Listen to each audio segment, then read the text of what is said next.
Welcome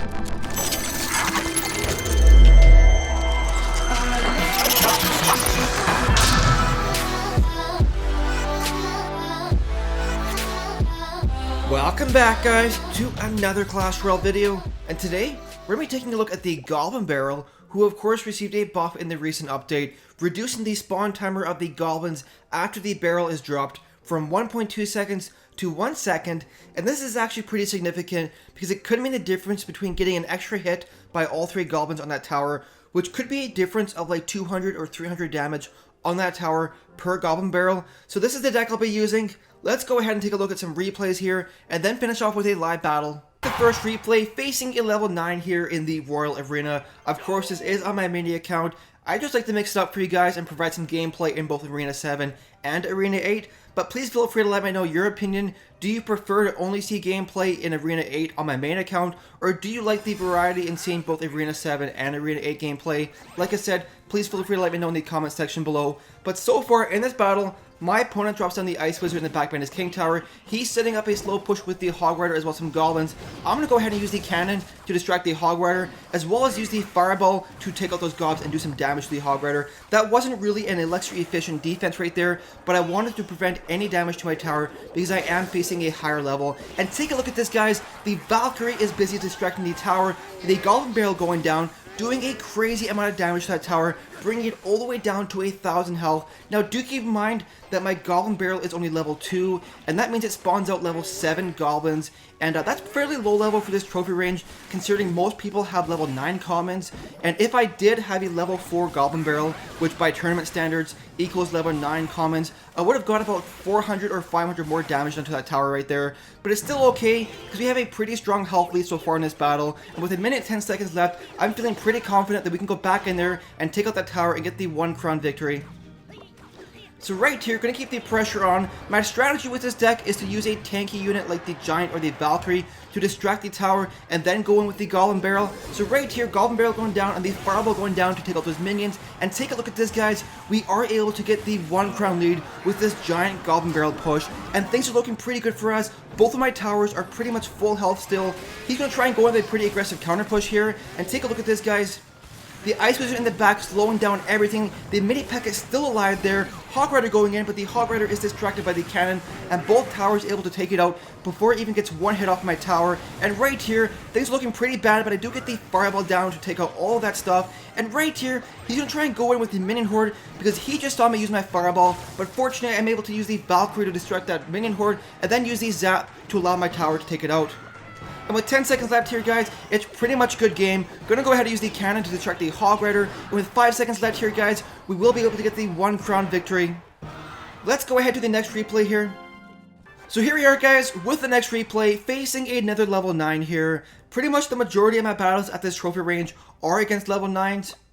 He's gonna go ahead and drop down his Bomber, way in the back behind his King Tower, and start setting up a slow push. I'm gonna counter by dropping down my Musketeer in the back behind my King Tower, and she's actually going to meet the Bomber on my side of the arena, which is always preferred because I did drop my Musketeer a half a second after he did. And take a look at this, he has a pretty strong push coming in here. I make a huge mistake by dropping my cannon a little bit too far out, and as a result the Giant isn't distracted and he will be able to get 1 hit on my tower, which overall isn't too bad. Only 1 hit, I can accept that, given that I did make a pretty big mistake. And right here, the Musketeer going back on a counter push. I'm going to go ahead and use the Goblin Barrel here while the tower is distracted by my Musketeer. And take a look at this, guys. We're able to get a couple hundred damage to that tower with that Goblin Barrel, so not too bad at all considering the Goblin Barrel, like I said, is only level 2. So he's got a decent counter push going on here with the archers as well as the Valkyrie. I'm going to go ahead and use my Musketeer to counter that Valkyrie. And then as soon as my Valkyrie is available, I'm going to go ahead and drop him down to take out his archers. And now I'm pretty low on Elixir here, so I don't want to drop any more troops or any more spells. I'm going to let that Valkyrie go in there and die and just build up some Elixir. But fortunately, she is able to get 1 hit on the tower, which isn't too bad considering she was played on defense. And right here, I'm going to go ahead and use the cannon as well as the Goblins to counter this Prince Bomber push. And take a look at this, guys. He gets no damage done to my tower. The Bomber being distracted by my cannon. So overall, a pretty good defense right there. Now right here, both of us are going to start building up some elixir. Of course, you never want to constantly play yourself down to 0 elixir. You want to try and wait till you have 8, 9, or 10 before you start setting up a push. Unless you know your opponent is really short in elixir and you can catch them off guard. But right here, both giants going down. Fortunately, I play my giant a little bit further back, and as a result, his giant will enter my side of the arena before my giant crosses the bridge. So we are going to be able to defend right here. Zap spell going down to take out the goblins, musketeer as well as the cannon going down to distract that giant. And take a look at this, guys. Our giant is still alive. We also have a Valkyrie in the back for support, and he has to decide which one he wants to answer right here. Goblin Barrel going down, doing some decent damage to that tower. And take a look at this, guys. His tower is all the way down to 50 and 100 health. Meanwhile, both of my towers are pretty much still full health at this point in the battle, so we have a pretty strong lead so far. Fireball going down here to take out all those support troops as well as damage that prince. And right here we do have a Valkyrie going back on a counter push. And so far in this battle, I haven't seen him use any spells, so I kind of was thinking at this point in the battle that he didn't have any in his deck. But of course, finally he's playing down the arrows to take out my Goblin Barrel. So now that I know he has the arrows in his deck, I'm going to play it a little bit differently. One of my favorite ways to counter spells with the Goblin Barrel is to try and mix up where you place it. Sometimes I throw it right on the tower, sometimes I throw it way in the corner there, and try to keep your opponent guessing, because of course with the reduction to the spawn timer, they pretty much have to place the spell down immediately, or they'll take some damage to the tower. So right here, Giant going in and a counter push with the Musketeer for support, Goblin Barrel going down way in the corner there, and he actually decides to take out the Giant. The Goblin's going to sneak in there. Take a look at this, guys. Goblin's doing crazy damage, giving me the 1 crown victory. Let's go ahead and do a live battle here, guys. So here we go, guys. What kind of opponent do we have? A level 9. Like I said, the majority of my battles are against level 9s here. Now, my strategy with this deck, like I said, is to use a tank to distract a tower and then use the Goblin Barrel. But that's not the only way to use the Goblin Barrel. You can also use a bait deck where you bait out spells with like a minion horde or a princess and then go in with the Goblin Barrel. But let's see here. He has a princess in his deck and a Hog Rider. Let's use the Hog Rider or the cannon right here once the princess locks onto my tower, or to my Valkyrie. Goblin's going down here to take out this Hog Rider, and then using the Musketeer. Hopefully the Musketeer will finish off that princess. And then we're going to go ahead and use the Goblin Barrel here once that tower is distracted. And what does he have? See, the great thing with that, guys, is he was forced to use the Zap spell on my Goblin Barrel, and that allowed the Musketeer to do damage to the tower. So he had to answer, he had to pick which one he wanted to answer right there. So let's start setting up another push here with the Giant this time in the back here. Actually, we're going to use the Valkyrie instead, because he's probably going to come in with another Hog Rider. Now, of course, I don't have the arrows in this deck, so I don't really have any really efficient ways of answering this princess.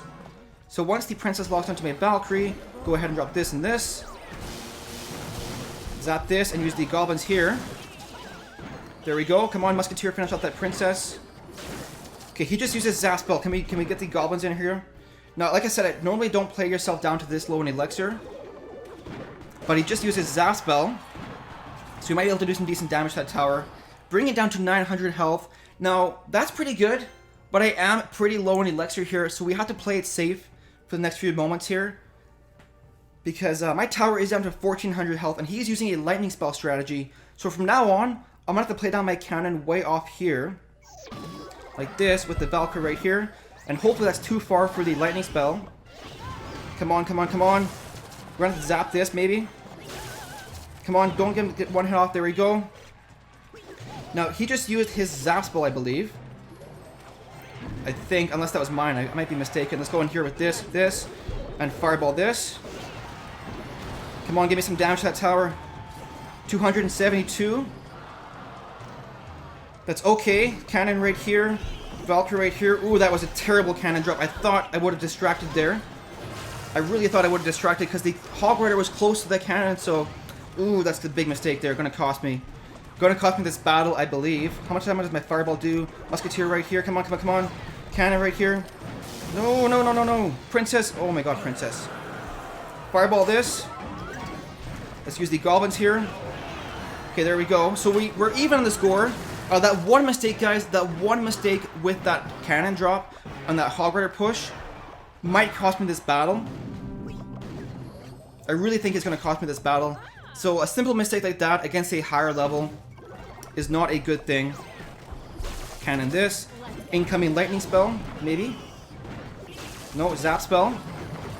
Valkyrie here. There we go, kill that princess. And let's see here. He's gonna use... Look at this, guys. Look at this. The skeletons distracted my 2 Valkyries to the opposite lane. That is perfect. I love seeing stuff like that. That is so hilarious. That is honestly hilarious. So let's see this. Musketeer going in there. Hope we get a couple shots off. He's gonna lightning that. What is he doing? Is he just kind of having fun at this point? Let's use the Goblin Barrel right here. Zap this. There we go. So 8 seconds left. We're gonna have to hold up for the draw, guys, against a higher level. But that's honestly not too bad. He's using a Hog Rider Princess cycle deck, which is extremely strong right now. And like I said, if it wasn't for that one mistake I made earlier, I probably would have won this battle. But anyways, guys, that's gonna do it for this video. I really hope you enjoyed it. If you did, don't forget to like and subscribe. Thank you so much for watching, guys, and we'll see you in the next video.